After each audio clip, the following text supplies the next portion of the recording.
നമസ്കാരം. Russian president Vladimir പുടിന് കനത്ത നാണക്കേടും തിരിച്ചടിയും നൽകി റഷ്യയുടെ തലസ്ഥാനമായ മോസ്കോയിലെ ഏറ്റവും പ്രധാനപ്പെട്ട എണ്ണ ശുദ്ധീകരണശാലയ്ക്ക് നേരെ യുക്രൈന്റെ വൻ ഡ്രോൺ ആക്രമണം.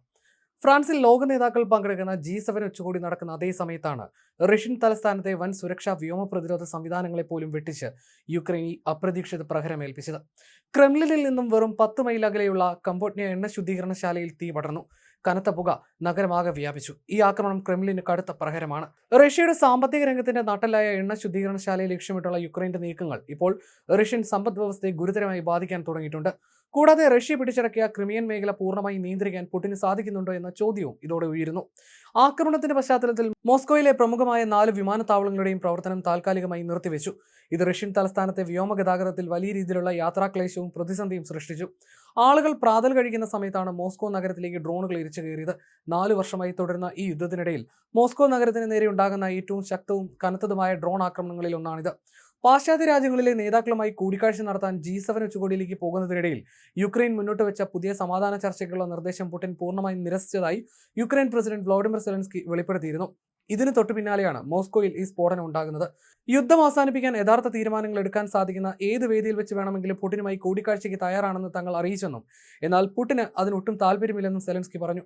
റഷ്യ ഉൾപ്പെടെയുള്ള എല്ലാ ജനാധിപത്യ രാജ്യങ്ങളെയും ഉൾപ്പെടുത്തി G7 ഉച്ചകോടിയുടെ ഇടനാഴിയിൽ വെച്ച് ഒരു ചർച്ച നടത്തുന്നതിനെക്കുറിച്ച് തങ്ങൾ അമേരിക്കയോടും ഫ്രാൻസിനോടും സംസാരിച്ചിരുന്നെന്നും എന്നാൽ പുടിൻ അതിൽ നിന്ന് പിന്മാറുകയാണ് ഉണ്ടായതെന്നും അദ്ദേഹം വ്യക്തമാക്കി. കുറഞ്ഞത് 60 യുക്രൈനിയൻ ഡ്രോണുകളെങ്കിലും വെടിവെച്ചിട്ടതായി പുടിന്റെ അടുത്ത അനുയായിയും മോസ്കോ മേയറുമായ സെർജി സോബിയാനിൻ അവകാശപ്പെട്ടു.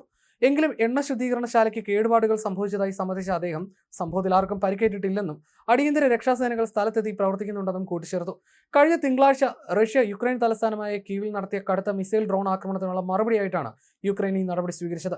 അന്ന് റഷ്യൻ ആക്രമണത്തിൽ 5 പേർ കൊല്ലപ്പെടുകയും 11ാം നൂറ്റാണ്ടിലെ പ്രശസ്തമായ വലിയൊരു പള്ളിക്ക് വലിയ നാശനഷ്ടം സംഭവിക്കുകയും ചെയ്തിരുന്നു.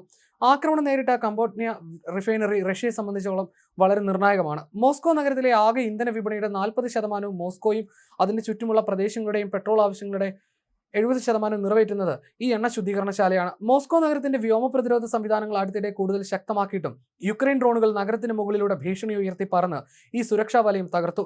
പ്രതിരോധത്തിന്റെ കാര്യത്തിൽ റഷ്യയിൽ ഏറ്റവും സുരക്ഷിതമെന്ന് കരുതപ്പെട്ടിരുന്ന റിഫൈനറിയാണ് ഇപ്പോൾ തകർക്കപ്പെട്ടിരിക്കുന്നത്. ഇതോടൊപ്പം മോസ്കോയുടെ പരിസര പ്രദേശമായ ഇലക്ട്രോസ്റ്റാലിൽ വെടിവെച്ചിട്ട ഒരു ഡ്രോൺ ജനവാസമുള്ള കെട്ടിടത്തിന് മുകളിലും മറ്റൊന്ന് നിർമ്മാണത്തിലിരുന്ന കെട്ടിടത്തിന് മുകളിലും വീണു. ഇതിനു പുറമെ യുദ്ധമുന്നണിയിൽ നിന്നും 240 മൈൽ അകലെയുള്ള ക്രാസ്നോദർ മേഖലയിലെ പോൾട്ടാവ എന്ന ഗ്രാമത്തിലെ വലിയൊരു ഇന്ധന സംഭരണശാലയ്ക്ക് നേരെയും യുക്രൈൻ ആക്രമണം നടത്തി. മോസ്കോയ്ക്ക് 180 മൈൽ വടക്കുള്ള യാരോസ്ലാവ് മേഖലയിലെ ബാൾട്ടിക് പൈപ്പ് ലൈൻ സിസ്റ്റത്തിലെ പ്രധാന പമ്പിംഗ് സ്റ്റേഷനായ പാൽക്കിനോയും യുക്രൈൻ തകർത്തു. ലോകത്തിലെ ഏറ്റവും വലിയ 3 എണ്ണ ഉൽപ്പാദക രാജ്യങ്ങളിൽ ഒന്നായിട്ട് കൂടി യുക്രൈൻ ഇത്തരം തുടർച്ചയായ ആക്രമണങ്ങൾ കാരണം റഷ്യയിലെ 25ഓളം പ്രദേശങ്ങളിൽ കടുത്ത ഇന്ധനക്ഷാമം അനുഭവപ്പെടാൻ തുടങ്ങിയിട്ടുണ്ട്. പലയിടങ്ങളിലും ഇന്ധനത്തിന് റേഷനിങ്ങും ഏർപ്പെടുത്തേണ്ടി വന്നു. റഷ്യൻ അധിനിവേശ പ്രദേശങ്ങളായ ക്രിമിയയിലേക്കുള്ള ഇന്ധന വിതരണവും യുക്രൈൻ ഇപ്പോൾ വലിയ രീതിയിൽ തടസ്സപ്പെടുത്തിയിരിക്കുകയാണ്.